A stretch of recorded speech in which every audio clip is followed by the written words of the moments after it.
Hai Buciners, selamat datang kembali di Bucin Film. Kali ini kita akan membahas sebuah film yang berjudul Blood Red Sky. Film ini menceritakan tentang sekelompok teroris membajak pesawat yang mempunyai jadwal penerbangan malam hari. Kemudian ada seorang wanita misterius yang sedang sakit harus mengungkap sebuah rahasia besar demi melindungi putranya. Sebelum membahas film ini lebih lanjut, jangan lupa di like dan di subscribe ya. Kalau sudah, ayo kita bahas film ini bersama-sama.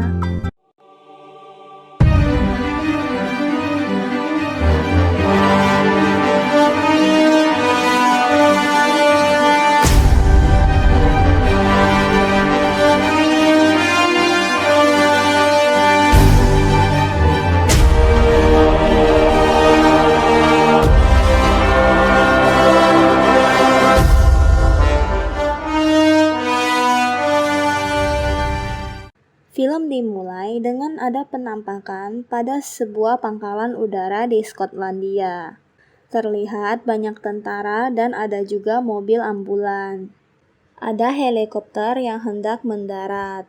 Ada seorang tentara wanita menginfokan kepada seorang pria yang baru turun dari helikopter tentang sebuah pesawat mendekat, dan mereka berasumsi kapten dan kopilot mati. Pria yang bernama Alan itu menyuruh anak buahnya dari tentara wanita ini untuk mundur dan biar dia yang mengambil alih. Mereka menduga ada teroris pada pesawat yang dimaksud. Ada pesawat yang mendarat. Ada seorang pria dalam pesawat itu sedang berbicara tentang alat peledak. Alan menginfokan kalau ada peledak di sana dan menyuruhnya mengambil tindakan yang tepat. Ada seorang anak laki-laki yang turun dari pesawat. Anak laki-laki itu didatangi beberapa orang yang bersenjata. Mereka kemudian membawanya. Alan mengingatkan pada pria yang di dalam pesawat itu untuk tidak bergerak atau dia akan ditembak. Pria yang di dalam pesawat itu mengikuti semua arahan Alan.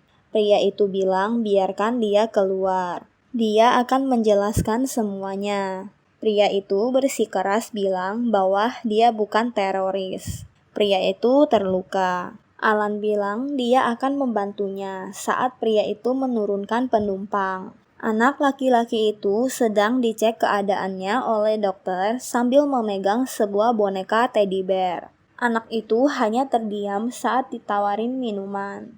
Seorang anggota polisi yang bernama Naomi berusaha berbicara dengan anak itu.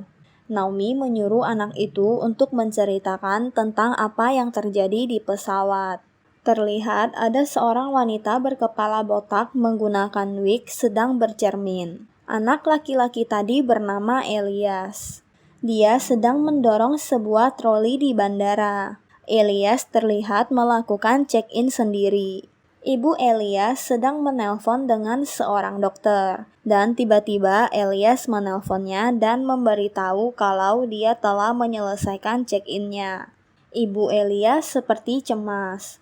Elias dan ibunya kemudian bertemu. Saat sedang melakukan cek tas, tiba-tiba petugas menemukan jarum suntik pada bawaannya ibu Elias. Ibunya bilang dia punya resep.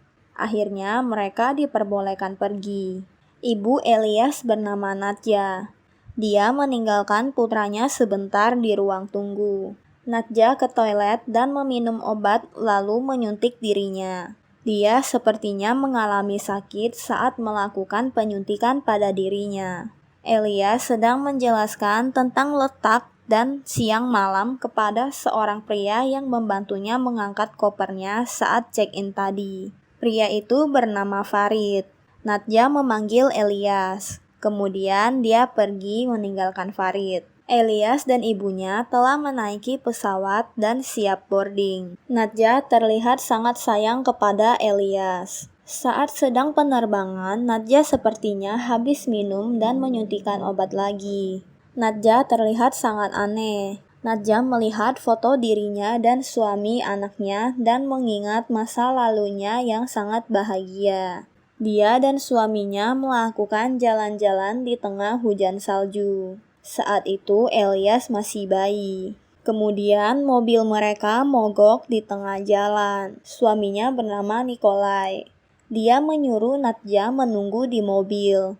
Dia akan mencari bantuan. Nadja kemudian sadar dari ingatan masa lalunya. Seorang penumpang memanggil pramugari dan melaporkan kekesalannya terhadap internetnya karena internetnya mati. Dan terjadi keributan di pesawat itu. Mereka mengamankan pria itu. Namun salah satu pramugara itu menodongkan pisau dan menanyakan di mana anggota yang lain. Pramugara itu mengantongi senjata api. Kemudian ada 2 orang pria menyusul pramugara itu. Ada seorang pria yang membunuh seorang penumpang. Pramugara itu menikam orang yang membuat keributan itu berkali-kali.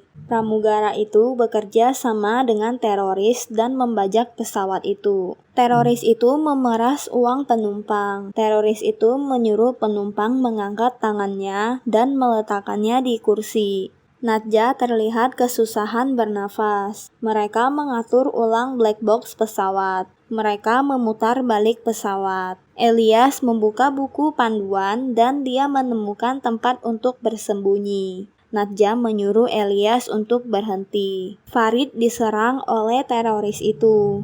Elias meninggalkan ibunya lalu berlari. Nadja mengejar putranya, dan seorang teroris mengetahui itu lalu menembak Nadja. Elias menangis melihat ibunya ditembak. Elias dibawa teroris itu dan menyuruhnya duduk diam di sana. Teroris itu menemukan obat suntik yang dibawa Nadja. Nadja mengingat kembali masa lalunya saat sedang menunggu suaminya di tengah badai salju. Nadja turun dari mobilnya dan mencari di mana suaminya. Nadja melihat seperti ada jejak darah yang masuk ke sebuah rumah tua. Dan ada banyak darah di sana. Tiba-tiba mereka dikejar seorang makhluk. Dan ada mayat suami Nadja di sana yang telah tewas. Orang yang mengejar Nadja hampir menangkap Nadja, namun dia pergi saat sinar matahari ada.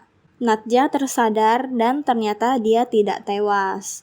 Dia mengeluarkan banyak darah dari mulutnya. Nadja turun pada bagasi pesawat. Seorang teroris itu menyuruh seorang penumpang membuat sebuah rekaman agar dia terlihat sebagai pelaku teroris. Dan pria yang pertama tak dapat membaca tulisan Arab. Teroris itu menyuruh pria yang muslim yang bisa berbahasa Arab, namun dia tidak lancar. Kemudian Farid yang membacanya. Namun dia menambahkan kalau dia dipaksa membaca itu dan dia tak ada kaitan dengan pembajakan di situ. Kemudian Farid meminta tolong. Farid ketahuan membaca tidak sesuai naskah dan teroris itu menembaki pria yang membaca pertama tadi. Nadja bersikap aneh. Dia merangkak. Teroris itu mendatangi tempat bagasi dan mengambil sebuah tas. Teroris itu mengeluarkan 2 botol cairan dan ada sebuah selang. Terdengar ada anjing menggonggong dan Nadja memakan darah anjing itu.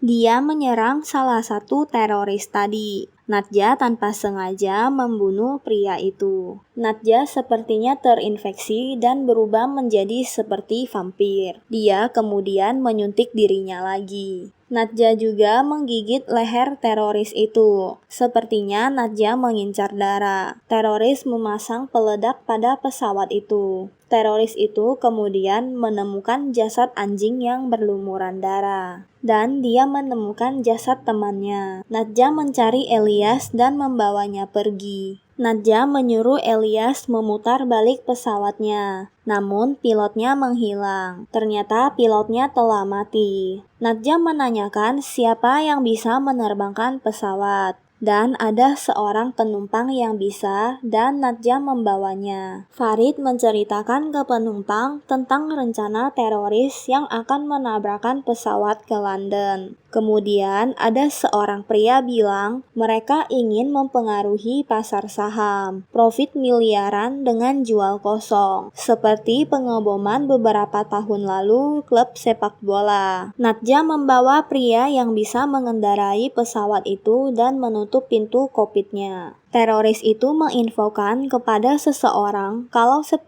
menit lagi menuju zona pendaratan. Mereka ternyata telah mengatur autopilot di pesawat itu. Salah satu teroris menemukan jejak darah, dan dia mengikuti jejak itu dan dia sadar kalau Nadja masih hidup dan Nadja menghilang. Kemudian teroris itu mencarinya.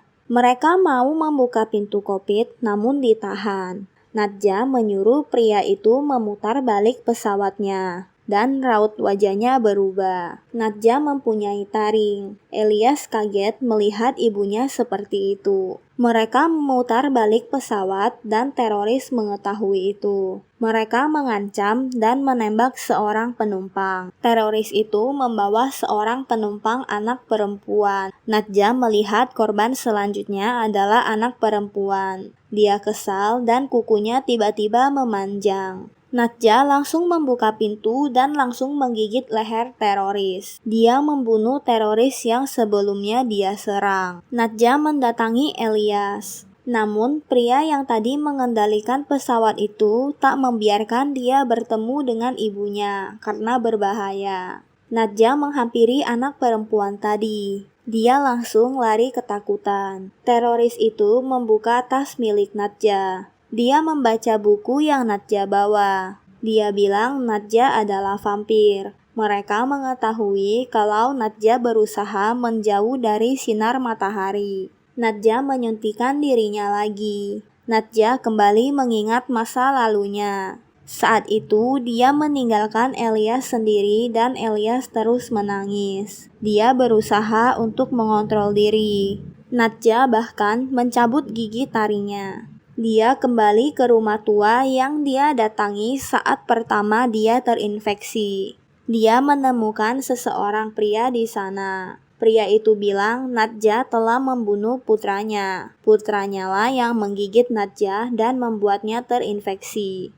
Pria itu bilang tak ada yang bisa mengontrol diri karena esensi jahatnya terlalu kuat. Pria itu tiba-tiba menembak dan bilang mereka terkutuk dan mereka hanya membawa penderitaan ke dunia. Nadja kemudian tersadar kembali. Para teroris sedang membuat rencana, dan ada teroris yang tidak percaya dengan apa yang terjadi kepada Nadja. Seorang teroris yang sedang membuat senjata dari tongkat golf. Mereka menyuruh kokpit yang masih hidup untuk mengontrol pesawat itu agar mereka semua bisa selamat. Elias melarikan diri dari kokpit, dan dia mencari ibunya. Dia menemukan ibunya dan menolong ibunya.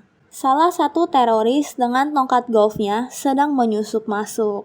Nadja kemudian menyuruh Elias untuk bersembunyi. Teroris yang dengan senjatanya langsung menantang Nadja. Teroris itu memegang senter, dan saat Nadja mendekat, dia langsung menyenteri wajah Nadja membuat Nadja mengerang kesakitan. Mereka mulai mau masuk ke ruang kokpit. Pria yang masih di ruang kokpit itu panik dan berdoa. Teroris itu mengambil darah Nadja menggunakan jarum suntik, dan saat dia mau membunuh Nadja, Elias datang memegang pistol. Dan saat itu juga Elias mau menembak, dan dengan cepat teroris itu memindahkan tangan Elias lalu kaca pesawat yang tertembak. Alarm pesawat berbunyi, tekanan berkurang, dan seluruh penumpang menggunakan masker oksigen. Kondisi pesawat saat itu sangat kacau. Pria yang dalam kokpit tak menyadarkan diri karena tak ada oksigen. Nadja membawa putranya ke Farid. Nadja ke ruang bagasi pesawat lagi, dan dia bertemu dengan teroris itu lalu menembaknya. Sayangnya teroris itu berada pada sebuah mobil yang kacanya anti peluru. Nadja merusak kaca itu dengan sebuah besi.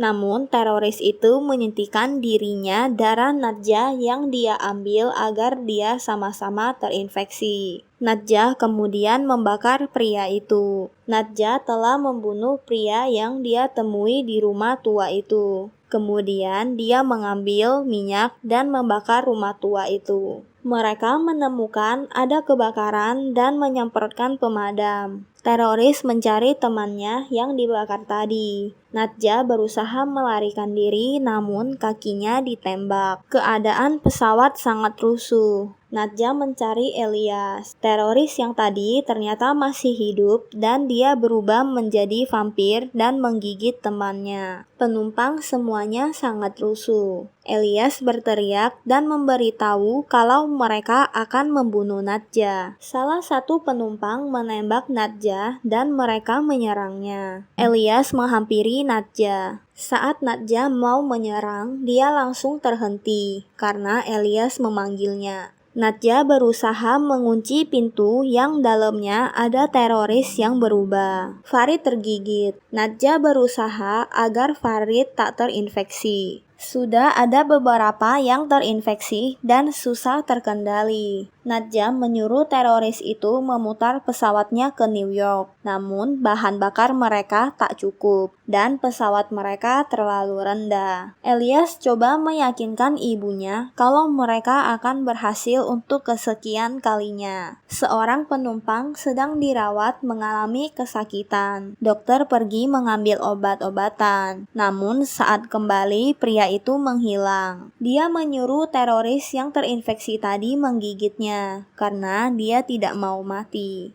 Kemudian teroris itu menggigit massal orang yang di sana. Mereka akan meledakkan pesawat itu. Nadja akan meledakkan pesawatnya. Namun Elias tidak mau ibunya kenapa-kenapa. Elias yang masuk ke lorong itu, penuh dengan orang yang telah terinfeksi. Elias masuk dengan modal sebuah senter. Elias mengambil ponsel pengendali ledakan itu, namun dia tertangkap dan senternya terjatuh. Nadja menyuruh Farid berjanji untuk merawat Elias. Nadja langsung menggigit teroris yang di kokpit itu. Nadja pergi menyelamatkan putranya. Nadja bertarung dengan teroris itu. Nadja tergigit. Elias memanggil teroris itu dan meledakkan pintu. Nadja langsung mendorongnya. Mereka mendapat panggilan dari pihak pesawat. Teroris yang didorong itu ternyata tidak jatuh dan memegang kaki Elias. Farid mengontrol pesawat itu ke arah yang ada matahari dan akhirnya teroris itu pergi. Elias terus menyadarkan ibunya. Elias memancing ibunya dengan darahnya. Saat Elias mau mendekati Nadja, Nadja mendorongnya. Karena dia takut dia tak dapat mengontrol diri dan melukai anaknya sendiri.